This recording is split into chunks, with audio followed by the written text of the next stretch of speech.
And hello, everybody. It's Bocho's brother back with another one for you. Inside the box, we have another Kickstarter. I believe it's the latest installment from our friends at Ghostfire Gaming. Let's take a look. This was a Kickstarter I ordered about a year or two back. Just arrived. And what do we have here? Slayers of Valika. Valikan Clans. Looks like I got some cards here. It comes with a map here that we're going to bust out.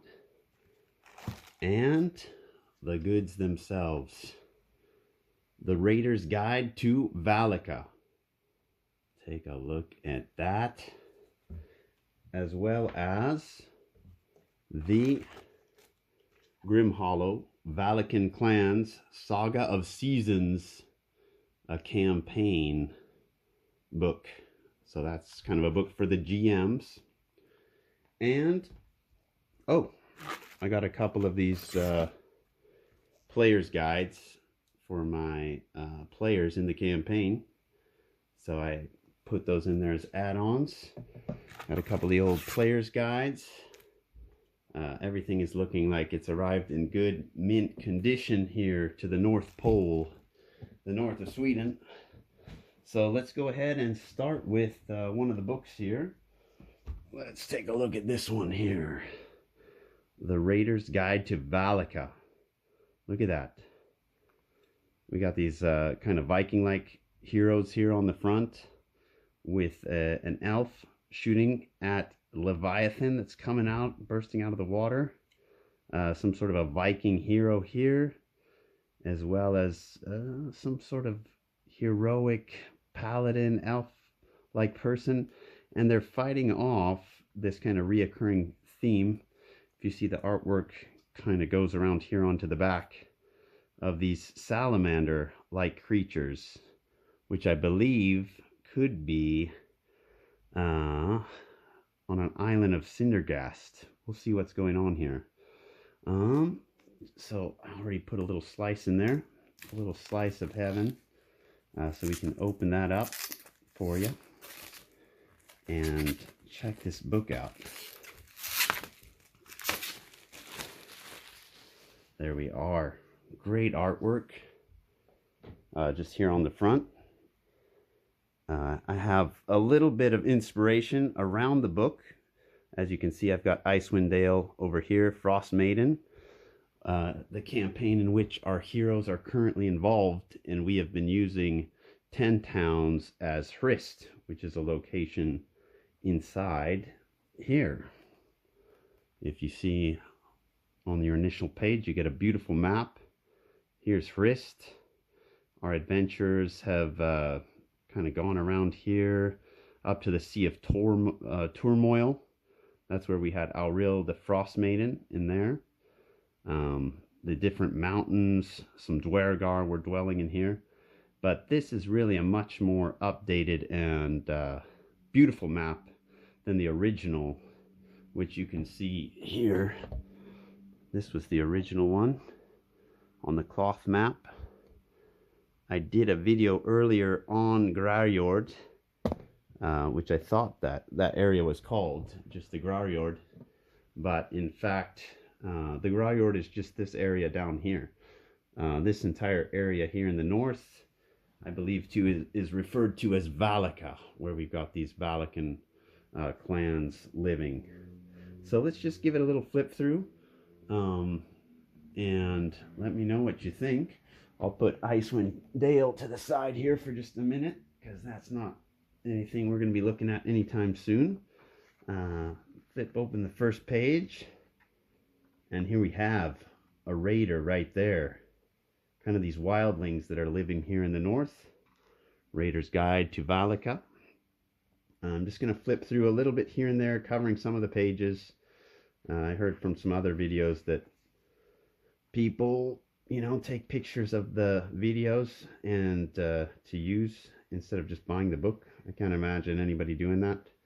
You know, there's other ways to get books, but I hope these videos inspire you to just take a look and see if what we're looking at here is something you'd be interested in, and mostly for my friends and family around the world.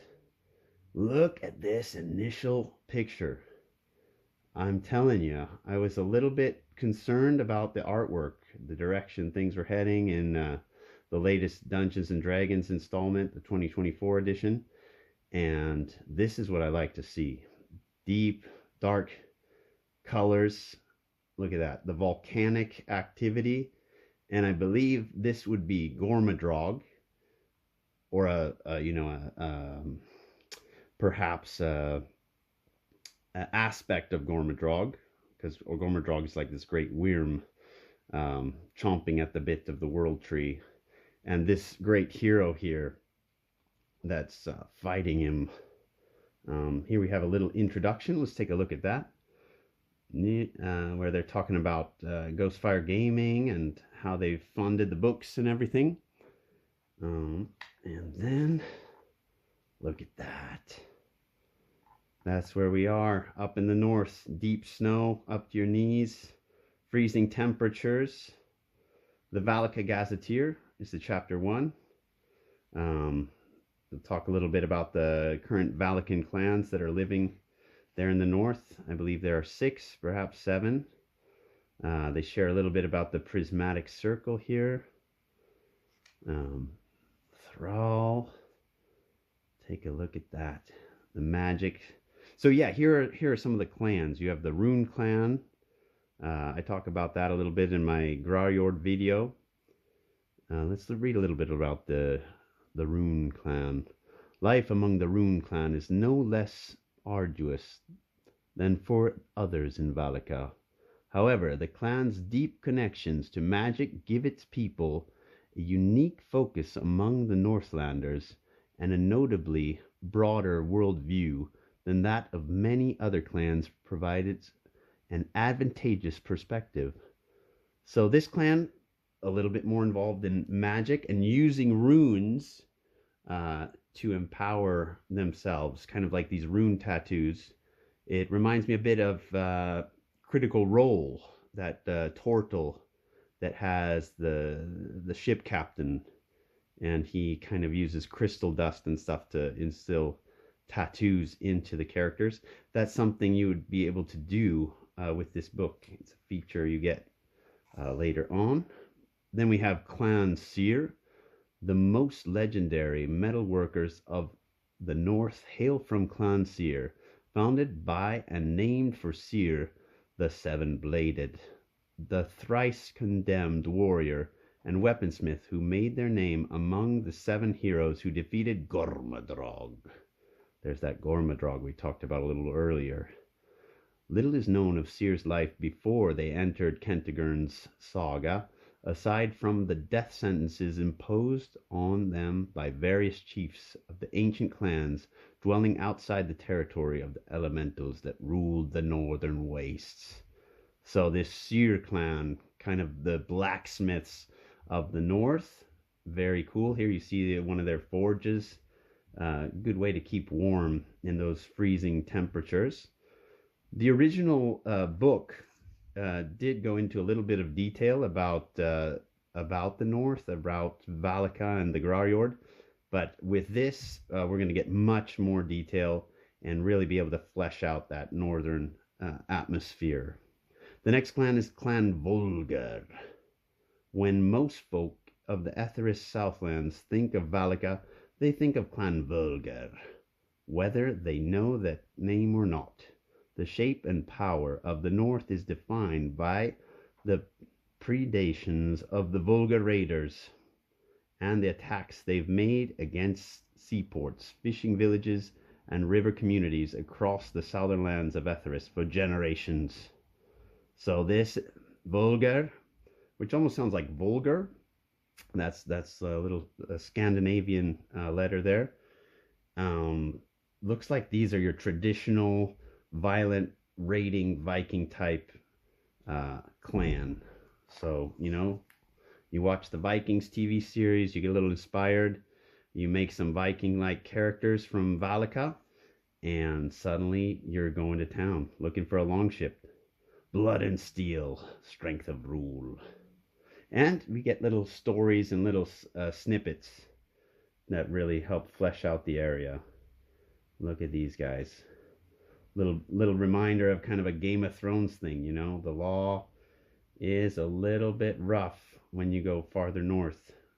Remember the Starks just beheading people? Yeah, that's how it goes down. Clan Mithra is the next clan. Look at this kind of fancy guy here. These people are kind of goofing off, laughing. What in the heck is going on here? Clan Mithra, of all the clans of Valika, Mithra is the most cosmopolitan and the most inviting to people from beyond Valika's borders, governed by their elected leader queen, Andrea Helsing. The folk of Clan Mithra see themselves as a force for order in the chaos that surrounds them, while some view themselves as the light shining through the last vestiges of the dying world. Others contend that the world has always been dying, gods or no, and the wisest course is to get on about the business of living well until death takes the last person standing. So these could be some allies you make. They have kind of this little harper symbol. Even in the Frost Maiden in 10 Towns, you have kind of these clansmen, these heralds of the different towns. And so although it is hostile and dangerous land, you'll be making allies.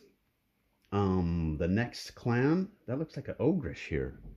Are you picking that up? Getting the ogrish in there? The clan Morgong. Clan Morgong, despite siding with Clan Mithra and Clan Limgri in the current battle against Thorul, Clan Morgong is the clan most likely to identify with the motivations of their western neighbors. The people follow yearly cycle of a short planting season before raiding through midsummer, which leads to a short harvest followed by further raids. The year concludes with the long winter at home, sharing and exchanging secrets gathered along their voyages. So this sounds kind of like the clan you'll want to get to know along with these other two in order to fight back things like the Cold Fire, the violent raiding clans, the giants, the frost giants, the elements, all these things that might be happening here in the north. The salamanders that we've seen in the pictures. Clan Morgon. Then we have Clan Limgri with this tree here. The frigid north has a hard land, and no one knows this better than the Clan Limgri. The nomadic people of the clan traverse the northernmost parts of Kandar, many of them living half the year in full darkness. It's a life that suits Clan Limgri, as their beliefs are rooted in the end of the world. Darkness has come, the gods are dead, and everything must end. So this clan looks a little bit kind of like northern Scandinavia, kind of these caribou herders, just living off the land, traveling with their elk and deer, but maybe not so strong in terms of battle. So you know, we might need to make friends with these guys for food, but protect them from those more dangerous elements of the north. So those are your clans. Here they're going to talk a little bit about the politics of the north, how that differentiates from some of the other areas in Etheris. These harsh lands, lesser clans. At this point, we'll just give it a little bit quicker of a flip through. This image here is one of a Viking. I believe it's in the player's guide, this image here. The land of Valika, Thrul. Here they're talking about the different areas, which we'll get to see with the map that came along with this. Some ruins. That's a beautiful picture of this frost ruin with this wolf creeping out behind it. That's given me a good vibe from that game, Legends of Runeterra. You know, the northern kind of clans. I like to take little bits and elements from all angles and add them to my game. So I like this artwork, but I also use some of that Legends of Runeterra artwork along with some other things that I'll share here in a minute. Grarjord, which is the title of my other video. So now we're getting more details about that area. A little bit of a gazetteer, a little bit of some landscaped artwork. This area here, oh my gosh. What is this frost in the mountain? Cold Iron Keep. So this, my friends, would be that prison that's kind of enclosed or surrounded by mountains. An excellent location to visit with some of the strangest NPCs, some of the most dangerous villains and creatures, all being kept far away from the Burak Empire, Ostlia, Charnalt, and Castineia here in Cold Iron Keep.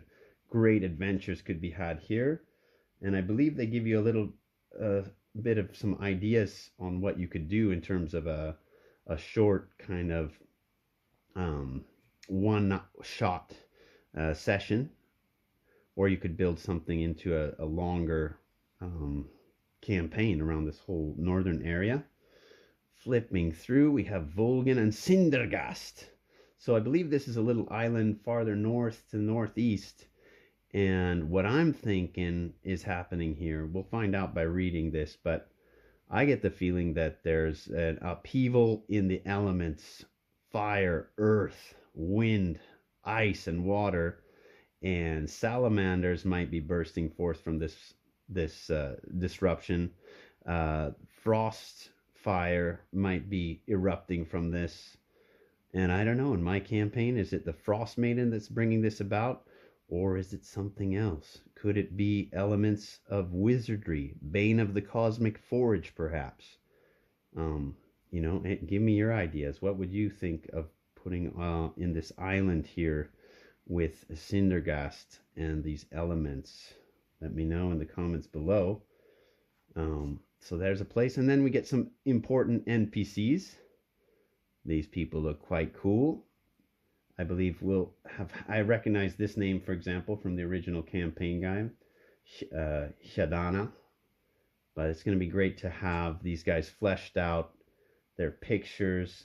The artwork is actually better than I imagined. The cover work, for me, it wasn't really hitting the spot.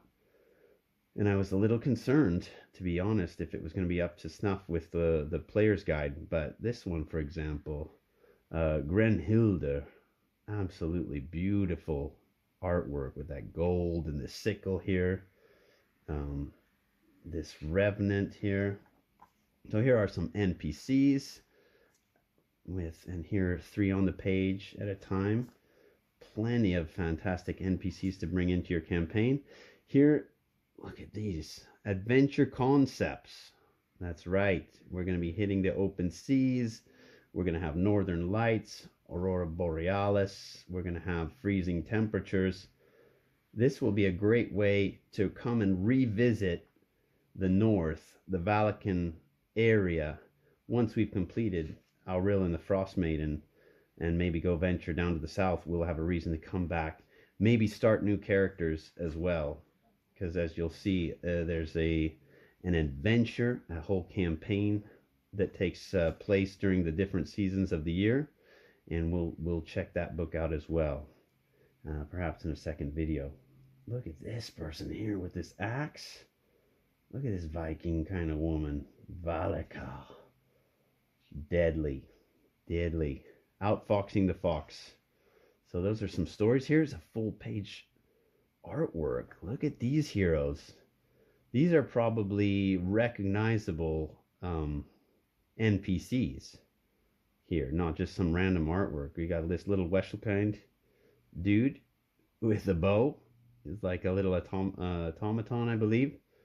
This ogrish or orcish, that's an orc up there. And the orcs haven't been seen in quite some time, so that would be cool. This assassin, and I mean, I don't know, are these the original people from the clans? We'll find out by reading. Clan affiliation, character options. So you can be related to one of these clans when you're making new characters, and you'll get different traits, it looks like, depending on which clan you choose to be born into. Get some backgrounds, traits, and descriptions. And I believe the book comes with as well, apart from the new transformations, it comes with some extra tactics, some battle dice or something like that, something like the fighter has that can be used with all characters. But we'll check that out in a minute. This transformation is fantastic. This is the new giant transformation. One of our characters, Thorregard, a dwarf, found this spear. I believe it's called Valgomir's spear down in the halls of hunger in the um, Frost Maiden campaign. We're right near the end there, and he has begun to transform into a giant. And it was fantastic because I got the PDF for this right as that was happening. And so now he's going through this whole transformation. He's a dwarf. He hates giants, but he's now 18 feet tall. And, it's no longer a question of, well, we can just greater restoration that away or remove curse that away. Now that we're playing Grim Hollow, these things require a lot more. They require several levels, depending on how high they come in their tier of transformation, or a curse, or infection. It requires some more elements that need to be quested for in order to remove something like this. So with great power comes some great consequences. So this character Thorregard is now, barging through doors, quite noisy, but also able to do a lot of damage. And this transformation will give you new options, like being able to throw little guys away, bash into people, big appetite. Maybe you'll be able to even like bite goblins in half. Strength is going up here with the giant strength. And then there's a transformation level 3 and transformation level 4 with things like ferocious slam or mountainous physique. And all of these come with, you get one or two options that are boons that are fantastic. And then you also get a flaw. So, for example, here, the Boot Quaker flaw of transformation level 3 means no matter what your intentions truly are, you can't help but provoke feelings of fear in smaller creatures. You have disadvantage on charisma ability checks made against creatures smaller than you unless you are attempting to intimidate or frighten them. So, very true to the trope, very true to what you're trying to create in your story by getting a transformation like this. Here's the Swallow Hole. Just be eating little goblins. Well worth it, I think, just for that transformation. The second transformation, because there's two that come in this book, is the Wyrm transformation, where you're becoming a worm. Becoming a worm requires a Gormadrog, communing with Gormadrog by displaying an aptitude for, Pyrrhic victory in the name of revenge, or absorbing a portion of his essence from either cold fire or his physical remains. The prismatic worm. Worm's enemies are many and have made efforts to scour his likeness from the face of Etheris. So obtaining such a relic is a difficult task, even for the most seasoned adventurers. For those who seek the power of the dragons and cold fire, however, there is no greater prize. So, a Gormadrog adventure. I had never thought of this kind of a transformation before. I haven't even looked into it. But that would be a trip. That would be a trip. Somebody getting affected. I mentioned in my Grarjord video using from the Critical Role Wildmount book. There's a short adventure in there in an area where they also have kind of this giant worm and these cultists, and doing that whole thing and then using this transformation perhaps with a new party of characters would be amazing. Amazing. So those are your two transformations. You get new advanced backgrounds, either coming from the Valikan clan, the Musher. They have this really detailed and fleshed out background system where you're gaining a D4, a D6, a D8, and a D10 as you level up in your background skills and your background story. So for example, you've got the Scald here. You start out as a wee lore keeper, and then you move up to becoming a storyteller, and then you become the legend seeker, and finally at rank 4 you're the Grand Skald. And so that gives you not only leveling up in transformation and leveling up in your subclass and classes, you're also able to level up in kind of maybe this more role-playing kind of area, Indiana Jones kind of thing. If you want to become a historian or things like that, your GM can keep an eye out for what your background is, and you can then go on kind of non-combat exploration and role-playing adventures. And then the Valikan subclasses. So new subclasses, there's quite a few in this book. The Barbarian gets the Path of the Carrion Raven. Wow. Yeah, Odin's Raven. Martial maneuvers. These martial maneuvers, this is what I was talking about. The martial maneuvers are almost similar, I think, to 5.5. So you're able to do more than just I swing twice with my axe and I bonus action stab with my dagger. That's my turn. No. With these martial maneuvers, I believe you'll be able to do some more cool stuff like trip people up or push them off cliffs or do some other stuff. But we'll have to look into that. You got to look into the book to see everything it's got. What else do we have? Feral, what is that? Celerity? Is that like celery? Feral celerity. All right. This is still with the Raven, similar, Barbarian. Raven cape, Raven helmet, ferocious rage, violent hunger, and the Carrion Ravens. Yeah, because after the big battles, there's a lot of dead bodies and carcasses and ribs and stuff there, and the Ravens do flock towards this. So look at these. Spend 4 points, use the Carrion Feast. You can use an action and spend 4 maneuver points to feast on an enemy's waning life. When you use this maneuver, make a melee weapon attack. On a hit, the attack deals an additional 5d6 necrotic damage, and you gain temporary hit points equal to the necrotic damage dealt. That's crazy. Oh man, it might be hard to play as the good guys, playing something like this. Path of the Carrion Raven. So that's just our first subclass. The next one is the College of Legends, the Bard subclass. They're getting those martial maneuvers we talked about there, that require points. You spend points to be able to do some extra cool stuff with martial maneuvers. This one's quite short for the Bard, just this page here. You're getting things at 3rd level and 6th level and 14th level with the Bard. And the next is the Cleric with the Willing Vessel. Look at that. There's some sort of an angelic force or spirit, and this survivor, this human, is able to do what? Clerics who devote themselves entirely to the tales of the past lose some of their own mortality, becoming an empty vessel to be filled by the gods. Though these gods are dead, some of their will lingers on and lives within those rare clerics who enter a state of prayer so deep that their will is no longer fully their own. Wow, look at that one.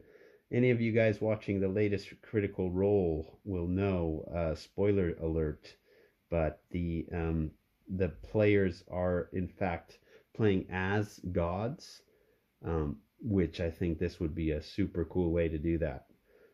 To play an old dead god or a god that's kept away by a barrier that's off in space.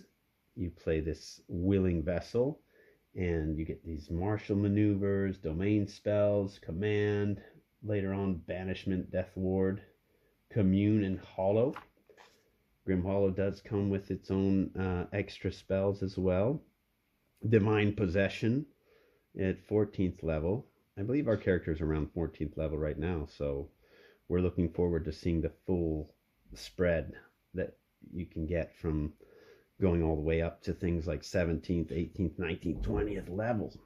And here are the Willing Vessel maneuvers. And you get 2 clerics. Here's another cleric with the Winter Domain. Very nice.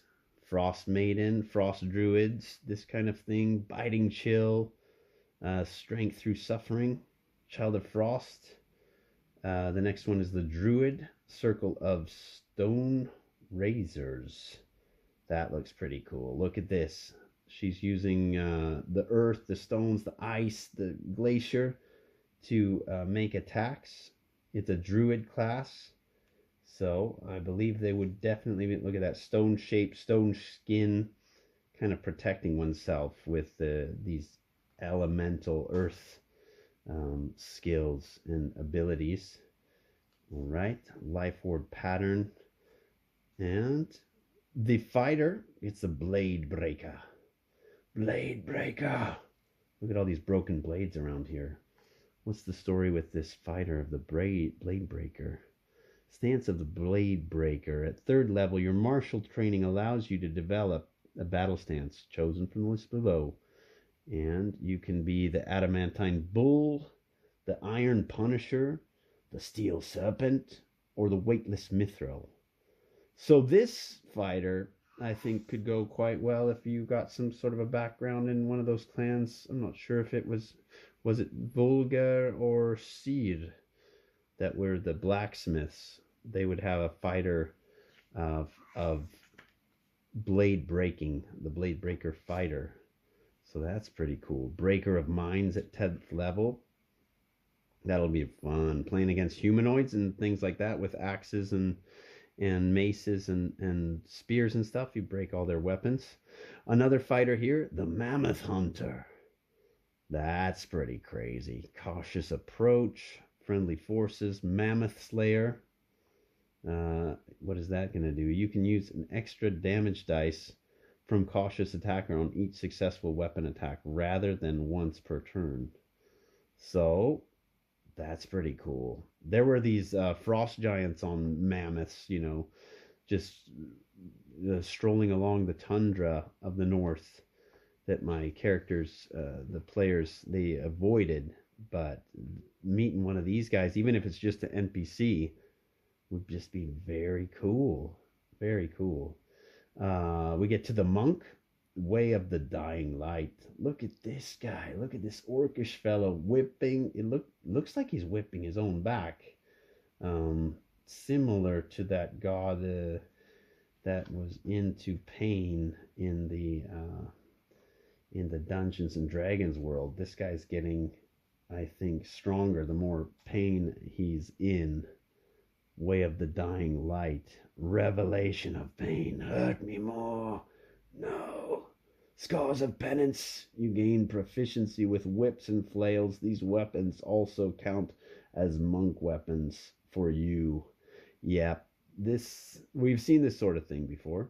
In Baldur's Gate 3, there was a weirdo who's like telling you, you know, hurt yourself and I will give you divine blessings.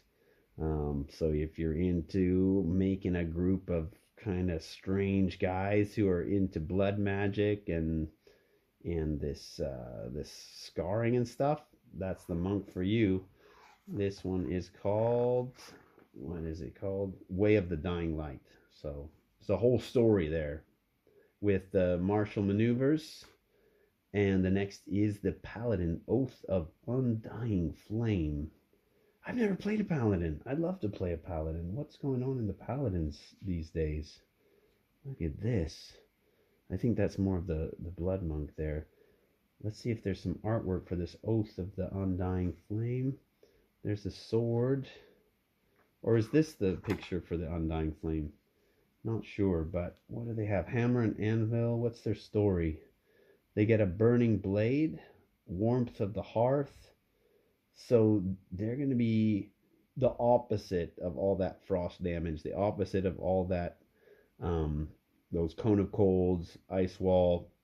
You gain oath spells from this paladin list of oath spells: Undying Flame, Guiding Bolt, Continual Flame, Elemental Weapon, Aura of Life. Yeah, so this is your character that's going to be keeping the party warm on those cold nights.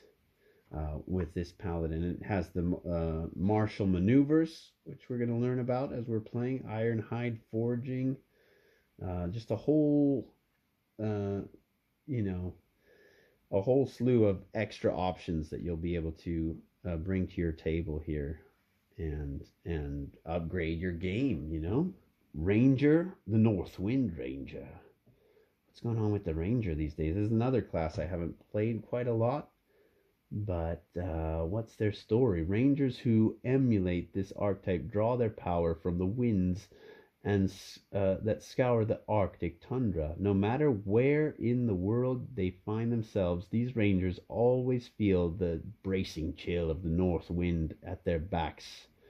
Harnessing the power of the winds allows north wind rangers to move swiftly across the battlefield while slowing or freezing their foes in place. Thrown weapons, in particular, become more deadly in their hands, flying with uncanny precision to strike their marks with force of an avalanche. More powerful practitioners can call the winds themselves to scour the battlefield and immobilize their foes with bonds of ice. Yeah, so we got the wind, we got that druid that's a little bit involved in the earth, we got the paladin with the fire. So what are we missing here? Earth, wind, fire, and water and ice? I believe there was something along that. Here's the Dark Envoy, the Dark Envoy Rogue. This character looks pretty cool. Look at the shadows around them. Martial maneuvers to look into with the Dark Envoy. Let's see, Deadly Focus, Killer Instinct. What kind of things is this guy up to? You imitate familiarity with death has given, oh, your intimate familiarity with death has given you insight into how quickly end the lives of your enemies. Your weapon attacks score a critical hit now on 19s and 20s. All right, so some things to look at here with this rogue that seems to be closest to the assassin. Something like the assassin from Talisman, you know, just quick, stab them in the back and they're out. More to come. Sorcerer, Living Blade. Look at this one. She's got these kind of elevated blades floating around her head. That's gonna be cool.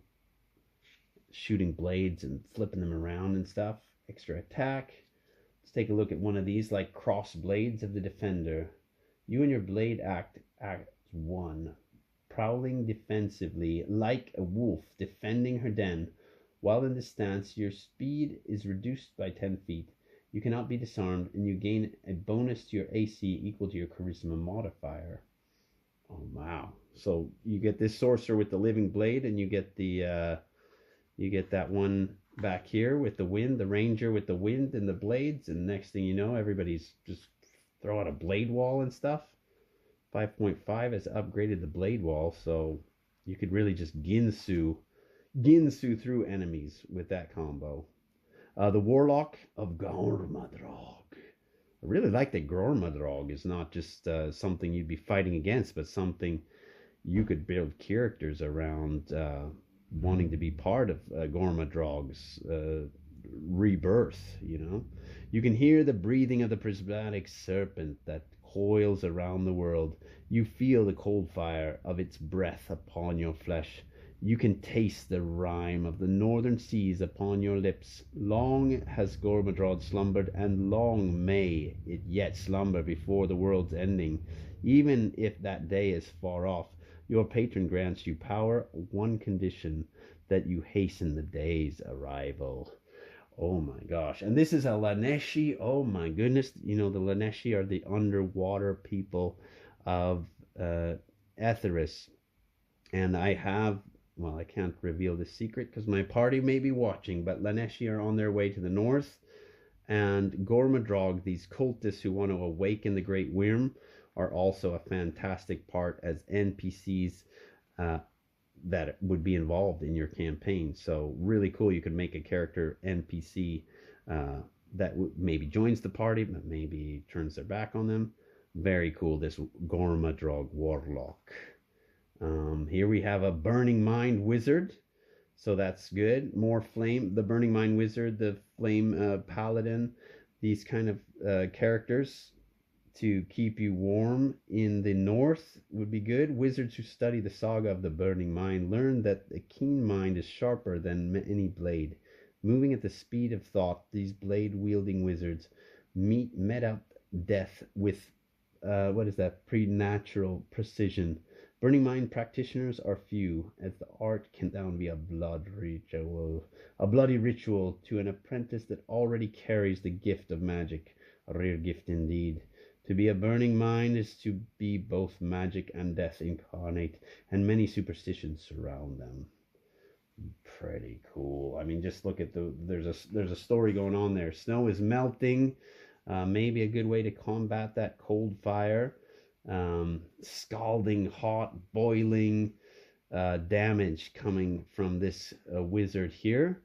And those are all the new subclasses. Now, you may have noticed this is quite a long video. Before I would break down the videos and really go in depth with each of these portions of the book, but given my time restraints these days with work and everything, we're just going to make it a one-shot video, give you an idea about what this Valikan Clans book is all about, and yeah, you know, discuss it at your table. Something you want to do? You want to go to the north? Let's do it. The rune magic that I was talking about, where you can spend your gold, probably spend a lot of gold or go on quests in order to unlock these rune tattoos on your body. Here's kind of the rune table for that. This person's put it apparently on their armor. This kind of druid, I believe, earth druid with the runes, and this one using some rune magic. Gonna be very cool. So much you can do. New weapons, kind of Viking weapons. What is that? The long long knife. These this is kind of a Norwegian word here. Scandinavian armor and weapons to add that extra level of flavor to your campaign. And the father here with his son. That's a classic piece of artwork. We've seen it in the player's guide, I believe, when they're talking about the Valikan Clans. But chapter 3 brings you to survival in Valika, and that brings a whole new game mechanic of raiding, which I'm not familiar with, but I really look forward to looking into this, and definitely perhaps doing a raid should they survive the Wrath of Auril to go raiding down the coast of the Burak Empire or across the Shadowstorm Gulf. So here in chapter 3, you're learning all the rules about raiding and how to go about doing that. I believe there's also maps and things you can use from online for the raiding. So that's quite cool. And they give you an example raid here. And building up strongholds. Now, as you may or may not know, I'm using strongholds and followers and kingdoms and warfare. So if you want to get even more crunchy outside the role playing, you can be building, you know, a longhouse, or you can be building a castle, a town, a long ship, and upgrading that and working on it and having your workers work on that. And I believe here in this expansion, you'd be able to do that as well. Kind of check the rules between kingdoms and warfare, strongholds and followers in this, and then just come up with what you think works best for your group. Oh, some of the best artwork. That's from Monster Grimoire. That's some of my favorite artwork by these guys from Grim Hollow. It's chapter 4, the Valikan Threats. Whoa, look at that beautiful orca whale from the northwest. That's a nice little harkening back to the northwest and Seattle area. Orca whale with the tattoos, reminding me of that Native American kind of thing, and how that goes all the way up to Alaska. Very cool. Oh my gosh, and the artwork is going to be amazing on new monsters. The Cold Fire Premonition. All right, I'll flip through these briefly because I don't want to ruin any surprises for players. This is more of a Dungeon Master section. Now we're freaking talking. This is the artwork I love best from these guys. Their monsters are just off the charts. And we're getting quite a few monsters. This guy I recognize from before, Gegazol, but maybe this is a different dragon that's up there. There is a white dragon in the Frost Maiden story, an ancient blinded white dragon. It's cool. There's that orca in a greater detail. Giant ice crab. Boy, I wish I'd had this earlier when I was in the earlier stages of Icewind Dale, just because some of these things would have been really fun to release. The Prismatic Circle Agents, fantastic. We got to see what these nutters are doing with Garmadrog. The Bloody Swan.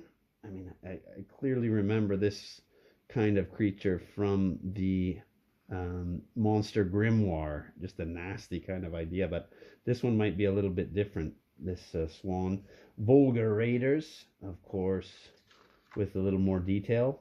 And they're going to get to do more things than your average 5e just, grunt that has a swing attack and stuff. They can charge, they can knock weapons out of people's hands and stuff like that, which will make it very cool. And that is a thank you at the very end of the book. And the map, once again, much more than I could have dreamed of when I initially got this. It's 182 pages, and that's just a standalone book here if you wanted to just get the Raider's Guide to Valika as an option. And then if you're a GM, you could add to it the Saga of Seasons, which we will be reviewing shortly. But for now, I believe we'll be cutting our video here, and I will catch you on the next one. Thank you for tuning in, and see you next time.